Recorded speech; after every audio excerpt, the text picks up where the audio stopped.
साथियों नमस्कार। हमारे चैनल में आपका स्वागत है। मैं हूं रामचंद्र मौर्य। विश्लेषण से पहले आपसे एक अनुरोध है कि अगर आप पहली बार हमारे चैनल को देख रहे हैं तो इसे सब्सक्राइब कर लीजिए और वीडियो अच्छा लगे तो लाइक भी कीजिए और शेयर भी कीजिए। इससे हमें बड़ी ताकत मिलेगी। तो आज से भारतीय जनता पार्टी का 14वां इंजन भी काम करने लगा। यानी दिल्ली में भारतीय जनता पार्टी की 14वीं सरकार 13 राज्यों में पहले से थी और दिल्ली में आज रेखा गुप्ता ने शपथ ग्रहण किया। इनकी सरकार को जोड़ दिया जाए तो भारतीय जनता पार्टी की डबल इंजन की 14 सरकारें रेंगने लगी हैं। अगर एनडीए को जोड़ दिया जाए, घटक दलों की सरकारों को जोड़ दिया जाए तो 21 राज्यों में एनडीए का परचम फहरा रहा है। लेकिन रेखा गुप्ता जो कि पहली बार की विधायक बनी है और जो नफरत गाली गलौज करने में हम समझते हैं भारतीय जनता पार्टी के पुरुष नेताओं से कम नहीं है, 20 ही होंगी, 19 नहीं है।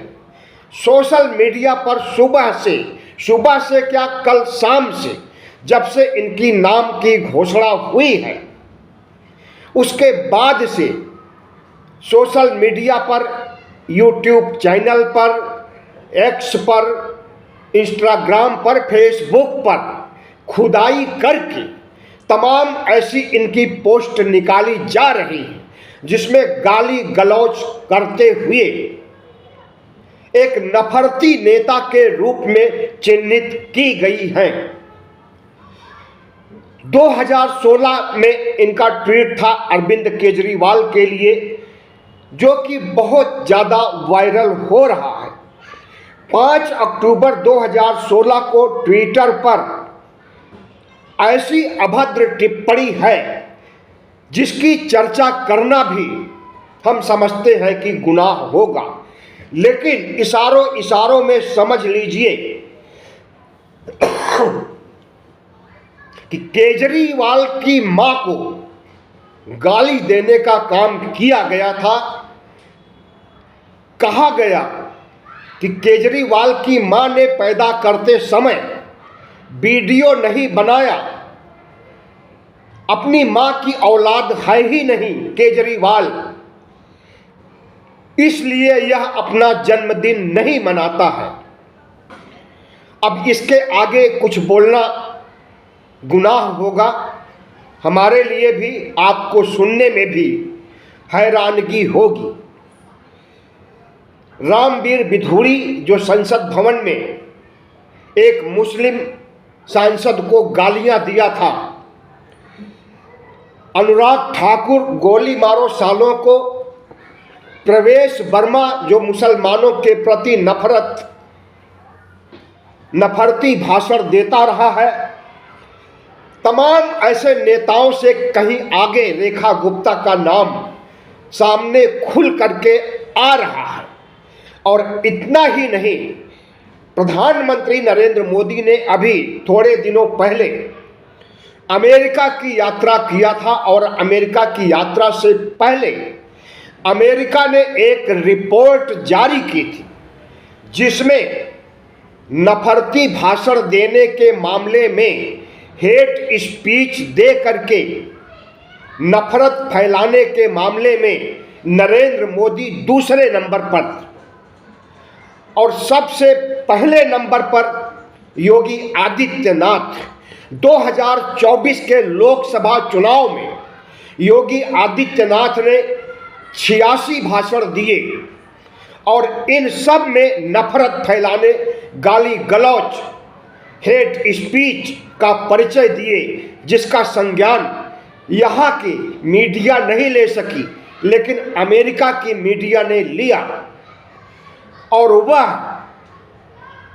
उत्तर प्रदेश के मुख्यमंत्री योगी आदित्यनाथ को नंबर 1 का नफरती मानता है अमेरिका, और नंबर 2 के नफरती कोई और नहीं है, वही शख्स हैं जो मंगलसूत्र छीन करके मुस्लिम महिलाओं को दे रहे थे, विपक्ष को मुजरा करने वाली तवायफ कह रहे थे। वही महानुभाव हैं हमारे प्रधानमंत्री नरेंद्र मोदी। इनके 76 भाषणों में हेट स्पीच मिला अमेरिका के पत्रकारों को। इसी तरह से नफरत फैलाने वाले, गाली गलौज करने वाले भारतीय जनता पार्टी के नेताओं की एक लंबी लिस्ट जारी किया था अमेरिका। नरेंद्र मोदी के अमेरिका पहुंचने के पहले, और नरेंद्र मोदी जब अमेरिका से आए तो उसके बाद 100 से अधिक भारतीय मूल के अमेरिका में घुसपैठ किए नागरिकों को फिर से बेड़ियों में जकड़ करके, हथकड़ियां लगा करके वापस भेज दिया अपने सैन्य विमान से। तो भारतीय जनता पार्टी की नफरत, वह चाहे महिला नेता हो, वह चाहे पुरुष नेता हो, वह चाहे प्रधानमंत्री हो, वह चाहे मुख्यमंत्री हो, सबकी एक लंबी फेहरिस्त है जिस पर अमेरिका जैसे बड़े राज्य, बड़े देश संज्ञान लेते हैं और वह लिस्ट जारी करते हैं, और हमारे देश की मीडिया इन्हीं नफरती नेताओं का गुणगान करती है। रेखा गुप्ता के भी कसीदे पढ़े जा रहे हैं। कल शाम जब से पता चला कि रेखा गुप्ता 20 फरवरी को शपथ लेंगी 12:30 बजे, तभी से रेखा गुप्ता का गुणगान यहां का मीडिया कर रहा है। लेकिन सोशल मीडिया पर, खास करके एक्स पर, जिस तरह से खोद खोद करके इनकी हेट स्पीच, इनके भाषण, इनके ट्वीट वायरल किए जा रहे हैं, उससे रेखा गुप्ता के चाल चरित्र, चेहरे और एक नफरती महिला के रूप में चिन्हित किया जाने लगा है। आपको बता दें कि इन्होंने एक ट्वीट ऐसा भी किया है जिसमें कहा है कि जनता ही तुम्हें तेरी मां की कोख में वापस भेज देगी।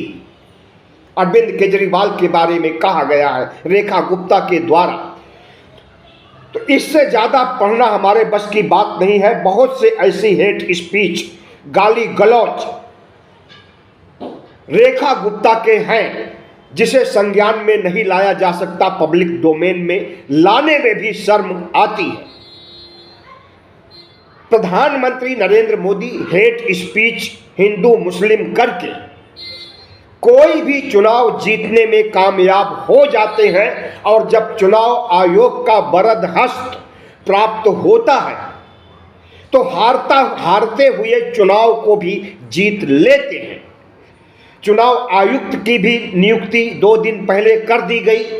जिस ढंग से की गई, जिस तरह से संविधान को नज़रअंदाज करके चीफ इलेक्शन कमिश्नर की नियुक्ति की गई, सुप्रीम कोर्ट की सलाह को नज़रअंदाज करके नियुक्ति की गई, तो भारतीय जनता पार्टी की जीत की सबसे बड़ी वजह यही है। भारतीय जनता पार्टी के जीत के लिए मतदाताओं का मत देना मायने नहीं रखता है। जीत के लिए मायने रखता है चुनाव आयोग की सेटिंग, चुनाव आयोग के काले कारनामे, मतदाताओं की संख्या बढ़ाना, मोदी समर्थक मतदाताओं की संख्या की लंबी फेहरिस्त बढ़ा देना, और विपक्षी सरकार या विपक्षी पार्टी के समर्थक मतदाताओं को गायब कर देना हमारे चुनाव आयोग की फितरत हो गई है। और इसी फितरत की वजह से लोकसभा चुनाव के बाद हरियाणा भी जीते, महाराष्ट्र भी जीते और अब दिल्ली भी जीत चुके हैं, सरकार भी बन चुकी है। लेकिन इंडिया गठबंधन के पास न चुनाव आयोग है, न केंद्रीय एजेंसियां हैं, न मीडिया है, इसलिए उसकी हार होती है। और जिस तर्ज पर प्रधानमंत्री नरेंद्र मोदी गवर्नेंस कर रहे हैं, राज चला रहे हैं, अगर यही तरीका गाली गलौज का, नफरत का, चुनाव आयोग को सेट करने का, बूथ लेवल पर धांधली करने का, पुलिस प्रशासन के बल पर चुनाव जीतने का सिलसिला कम नहीं होगा, आगे बढ़ता ही जाएगा। प्रधानमंत्री नरेंद्र मोदी 2024 के चुनाव में बैसाखियों पर आ गए।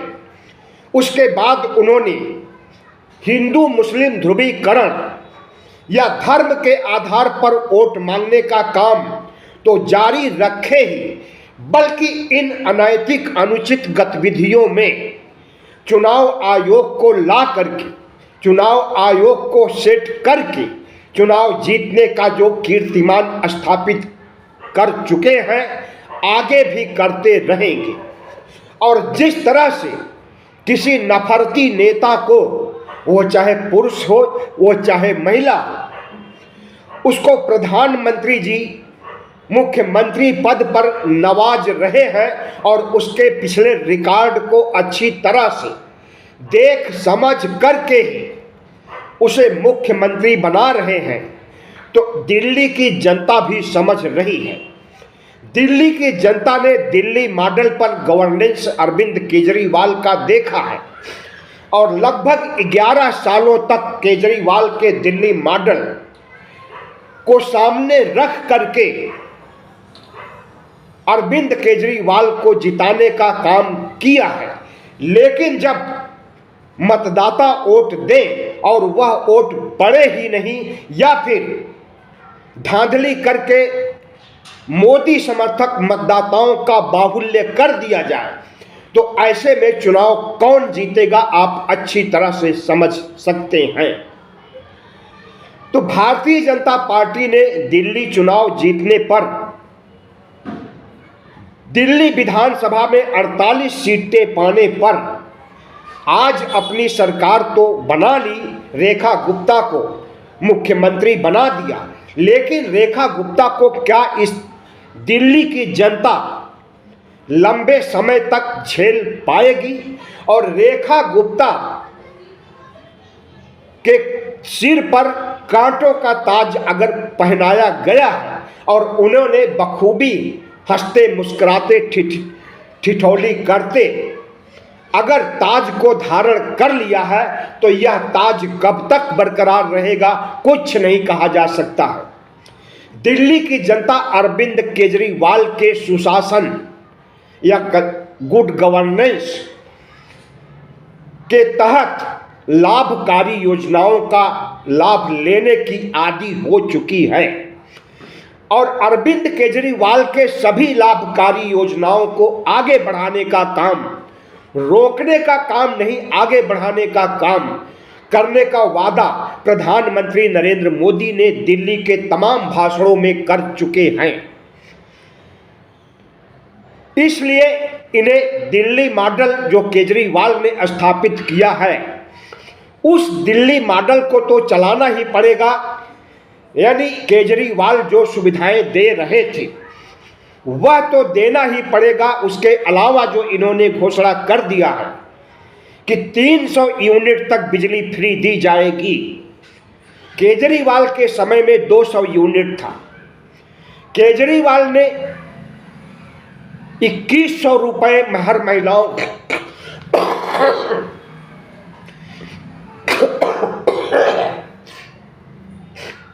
जुकाम हो गई है, माफ कीजिएगा।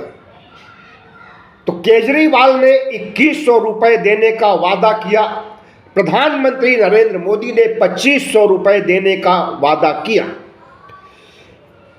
इसी तरह से बाकी स्वास्थ्य सुविधा, शिक्षा, बुजुर्गों की तीर्थ यात्रा, पानी फ्री, महिलाओं को बस फ्री, ये सारी सुविधाएं इन्हें देनी पड़ेगी। और जब दिल्ली में ये सुविधाएं देंगे तो बगल में ही उत्तर प्रदेश पड़ता है। 2027 के उत्तर प्रदेश चुनाव में यही सारी सुविधाएं वहां भी देनी पड़ेगी, वरना उत्तर प्रदेश में हार होने की बहुत बड़ी संभावना बनी रहेगी। हरियाणा में भी दिल्ली मॉडल स्थापित करना पड़ेगा। जिस तरह से अरविंद केजरीवाल ने दिल्ली मॉडल को पंजाब में स्थापित किया, उसी तरह से नरेंद्र मोदी को दिल्ली मॉडल पूरे देश में स्थापित करना पड़ेगा। और क्या नरेंद्र मोदी दिल्ली मॉडल पूरे देश में हर डबल इंजन के राज्यों में स्थापित कर सकते हैं? कतई नहीं। प्रधानमंत्री नरेंद्र मोदी को आज भी 15-15 लाख की याद दिलाई जाती है, झूठे वादों की पोल खोली जाती है, किसानों की आय दोगुनी करने के लिए सवाल पूछे जाते हैं, 2 करोड़ नौकरियां हर साल देने की याद दिलाई जाती है। इस तरह से करीब 2 दर्जन प्रधानमंत्री के जुमले और झूठ पूरे देश में तैर रहे हैं। और अब उसकी फेहरिस्त में दिल्ली में अगर और नए नए जुमले जो छोड़े गए हैं विधानसभा चुनाव के दौरान, इसकी पूर्ति नहीं होगी तो रेखा गुप्ता के सिर पर बंधा कांटों का ताज हमें लगता है कि दिल्ली की जनता उखाड़ करके फेंक देगी जमुना में अगले चुनाव तक, क्योंकि दिल्ली की जनता लाभकारी योजनाओं से लाभान्वित होना चाहती है। और अरविंद केजरीवाल ने जो दिल्ली मॉडल स्थापित किया था, उस मॉडल को प्रधानमंत्री नरेंद्र मोदी स्थापित करने की बात कहते हुए कुछ अन्य जुमले जो छोड़ दिए हैं, तो इन जुमलों को भी पूरा करना पड़ेगा, क्योंकि दिल्ली की जनता पढ़ी लिखी है। 90% से अधिक यहाँ पर पढ़े लिखे मतदाता हैं। राजस्थान, छत्तीसगढ़, मध्य प्रदेश, उत्तराखंड की तरह अनपढ़ और गंवार मतदाता यहाँ नहीं है। 27 साल बाद इन्हें दिल्ली की जनता ने मौका दिया है इनके जुमलों के बहकावे में आ करके। अगर इन जुमलों को चरितार्थ नहीं करेंगे, लाभकारी योजनाओं का लाभ नहीं देंगे दिल्ली की जनता को, और 12 लाख की आमदनी तक सालाना टैक्स माफ नहीं करेंगे, इनकम टैक्स नहीं लेंगे 12 लाख कमाने वालों तक, तो मध्य वर्ग भी इनसे खफा हो सकता है। क्योंकि 12 लाख जिन्हें कहा गया है कि 12 लाख तक इनकम टैक्स नहीं लगेगा, उनके ऊपर अलग तरह का टैक्स लगाने के लिए अलग तरह का कानून लाने वाले हैं प्रधानमंत्री नरेंद्र मोदी।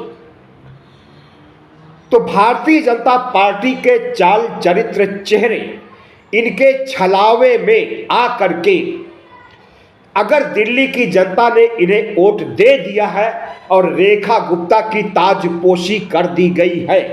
रेखा गुप्ता के पास कोई राजनीतिक सियासी अनुभव नहीं है, पहली बार की विधायिका हैं। इसके पहले पार्षद थी और पार्षद रहते हुए जिस तरह से इन्होंने हेट स्पीच दिया, गाली गलौज किया, यहाँ तक कि मार पीट के वीडियो भी सोशल मीडिया पर वायरल हो रहे हैं। ऐसे में समझा जा सकता है कि दिल्ली की जनता जो उम्मीदें लेकर के भारतीय जनता पार्टी को वोट दी है, उन उम्मीदों पर क्या रेखा गुप्ता खरी उतर पाएंगी? क्या नरेंद्र मोदी अपने लच्छेदार भाषणों से दिल्ली की जनता को लगातार हर साल विधानसभा चुनाव के लिए खोखले वादों के तहत विधानसभा में अपना वर्चस्व स्थापित कर सकेंगे, हमें तो ऐसा नहीं लगता है। एक तरह से कहें तो भाई गति सांप छछूंदर केरी। अगर दिल्ली मॉडल स्थापित करते हैं और दिल्ली में जितनी घोषणाएं किए हैं, लाभकारी योजनाएं जो अरविंद केजरीवाल की है, उसे बदस्तूर चलाने के लिए घोषणाएं कर चुके हैं, अगर इसे जारी रखेंगे तो पूरे देश में डबल इंजन में इन्हीं लाभकारी योजनाओं की डिमांड की जाएगी, जिसे नहीं दे पाएंगे। हमें तो विश्वास नहीं हो रहा है कि जितनी बड़ी घोषणाएं नरेंद्र मोदी पहले करते रहे हैं और दिल्ली में जो घोषणाएं किए हैं, न तो पहले की घोषणाएं पूरी कर सके हैं और न दिल्ली में की गई घोषणाएं पूरी कर पाएंगे। इसलिए जैसे ही इनका गवर्नेंस धड़ाम से गिरेगा, लाभ नहीं मिलेगा दिल्ली की जनता को, तो दिल्ली की जनता फिर से अरविंद केजरीवाल का नाम लेना शुरू कर देगी। और अभी दिल्ली की जनता, खास करके महिलाएं, अरविंद केजरीवाल का नाम नहीं भूल सकी हैं और अधिकांश महिलाएं, 63% से अधिक महिलाओं ने इस बार भी नरेंद्र मोदी को नहीं, अरविंद केजरीवाल की आम आदमी पार्टी को वोट दिया है। प्रधानमंत्री नरेंद्र मोदी आम आदमी पार्टी को आपदा पार्टी कहते हैं। आपदा पार्टी इसलिए कहते हैं कि क्योंकि 2 बार या यूं कहें 3 बार बुरी तरह से आम आदमी पार्टी ने इन्हें हराया है। 3 हार स्वीकार नहीं कर सके नरेंद्र मोदी और अरविंद केजरीवाल के मन में। इस बार भी इन्हें हराने का जो संकल्प था, जो इरादा था और जो उनके किए गए कार्यों की ताकत थी, उस ताकत पर पलीता तो लगा दिया नरेंद्र मोदी ने। लेकिन अरविंद केजरीवाल से बड़ी लकीर अगर नहीं खींचेंगे तो फिर से अरविंद केजरीवाल दिल्ली की जनता के बीच उसी तरह से लोकप्रिय होंगे जिस तरह से 2015 और 2020 में लोकप्रिय हुए थे। प्रधानमंत्री नरेंद्र मोदी आम आदमी पार्टी को आपदा पार्टी कहते हैं और अरविंद केजरीवाल को देशद्रोही, खुजलीवाल, तमाम तरह के हेट स्पीच के दायरे में ला करके गालियां देने का काम भारतीय जनता पार्टी करती है अरविंद केजरीवाल। और अरविंद केजरीवाल के लिए अभी सुनने में धमकियां दी जा रही हैं कि अरविंद केजरीवाल की अब खैर नहीं है, अब इन्हें फिर से जेल जाना होगा और लंबे अरसे तक जेल में रहना होगा। सिर्फ अरविंद केजरीवाल नहीं बल्कि पूरी पार्टी के खिलाफ मुकदमा चलाने के लिए साजिशें और षड्यंत्र रचा जा रहा है। पार्टी के खिलाफ मुकदमा चलता है और पार्टी को अपराधी पाया जाएगा तो पूरी पार्टी को ही जेलों में ठूंस दिया जाएगा। ऐसी सोच भारतीय जनता पार्टी के लोगों की है। लेकिन हमें नहीं लगता कि सुप्रीम कोर्ट इस तरह के राजनीतिक फायदा पहुंचाने वाले नरेंद्र मोदी की अपील को स्वीकार करेगा और किसी पूरा पार्टी को ही जेल में भेज देगा। सुप्रीम कोर्ट ने तो नरेंद्र मोदी की नींद हराम कर रखी है और जिस तरह से चुनाव आयुक्तों की नियुक्ति पर मुकदमा PIL दायर किया गया है, याचिका दायर की गई है सुप्रीम कोर्ट में, उसकी सुनवाई जल्द होने वाली है। और जो पहले से PIL याचिका दायर की गई है उसकी भी सुनवाई जल्द ही होने वाली है। और अगर उस सुनवाई का फैसला नरेंद्र मोदी के खिलाफ होगा तो चुनाव आयोग का प्रमुख ज्ञानेश कुमार को जो बनाया गया है इन्हें भी कुर्सी से हाथ धोना पड़ेगा और नरेंद्र मोदी की जग हंसाई भी पूरी दुनिया में होगी। अमेरिका कमर कस चुका है कि वह अडानी को गिरफ्तार जरूर करेगा। नरेंद्र मोदी कमर कस चुके हैं कि अपने मित्र को गिरफ्तार नहीं होने देंगे। लेकिन अमेरिका जिस तरह से रुख अपनाया हुआ है, नरेंद्र मोदी की पार्टी और नरेंद्र मोदी की पोल खोलने के लिए हेट स्पीच की लिस्ट जारी किया है और अडानी की गिरफ्तारी के लिए भारत के विदेश विभाग को पत्र लिखा है और भारत के घुसपैठिए जो अमेरिका में जबरन घुसे हैं, NRI बन चुके हैं, उन्हें किस तरह से जकड़ करके हथकड़ियों में अमेरिका वापस भेज रहा है। और प्रधानमंत्री नरेंद्र मोदी ट्रंप को अपना मित्र कहते हैं। तो नरेंद्र मोदी के खिलाफ संकट सिर्फ देश में ही नहीं है, अंतर्राष्ट्रीय स्तर पर विदेशों से भी इनके ऊपर संकट के बादल मंडरा रहे हैं एक साथ। और जब नरेंद्र मोदी का गुनाह जो कि चुनाव आयोग के जरिए करवाए हैं, चुनाव जीतने के लिए, महाराष्ट्र, हरियाणा और दिल्ली चुनाव जीतने के लिए जितनी धांधलियां कराए हैं, उन सब पर याचिका अगर सुप्रीम कोर्ट में पहुंच गई है और निष्पक्ष न्याय होगा तो निश्चित रूप से न सिर्फ चुनाव आयोग के पूर्व प्रमुख राजीव कुमार की गिरफ्तारी हो सकती है, बल्कि ज्ञानेश कुमार जो नए चुनाव आयुक्त हैं, इन्हें भी अपने पद से हाथ धोना पड़ सकता है। जिस तरह की व्यूह रचना अमेरिका ने किया है नरेंद्र मोदी के खिलाफ और जिस तरह की व्यूह रचना कांग्रेस पार्टी कर रही है भारतीय जनता पार्टी के खिलाफ, हमें लगता है कि अब भारतीय जनता पार्टी एक बड़े संकट की ओर बढ़ रही है। अगर न्यायपालिका को प्रभावित नहीं कर सके, अगर न्यायपालिका पर अपना वर्चस्व स्थापित करके अपने पद की गरिमा को तार तार करते हुए जजों को धमकाने से बाज नहीं आएंगे, तो हमें लगता है कि सुप्रीम कोर्ट भी डरने वाला नहीं है। और अप्रैल तक chief justice Sanjeev Khanna chief justice रहेंगे, अप्रैल में रिटायर्ड हो जाएंगे। तो नए चीफ जस्टिस के आने के पहले ही कई ऐसे फैसले आने वाले हैं जिससे नरेंद्र मोदी की भद पिट सकती है और चुनाव आयोग नरेंद्र मोदी और शाह के कारनामे पब्लिक डोमेन में आ जाएंगे। जिस तरह से राहुल गांधी ने महाराष्ट्र के चुनावों को लेकर के घेरा है कि जितने वयस्क मतदाता या वयस्कों की जनगणना में जितनी गणना नहीं हुई है, उससे कहीं अधिक वयस्क मतदाताओं का नाम वोटर लिस्ट में डाला गया है।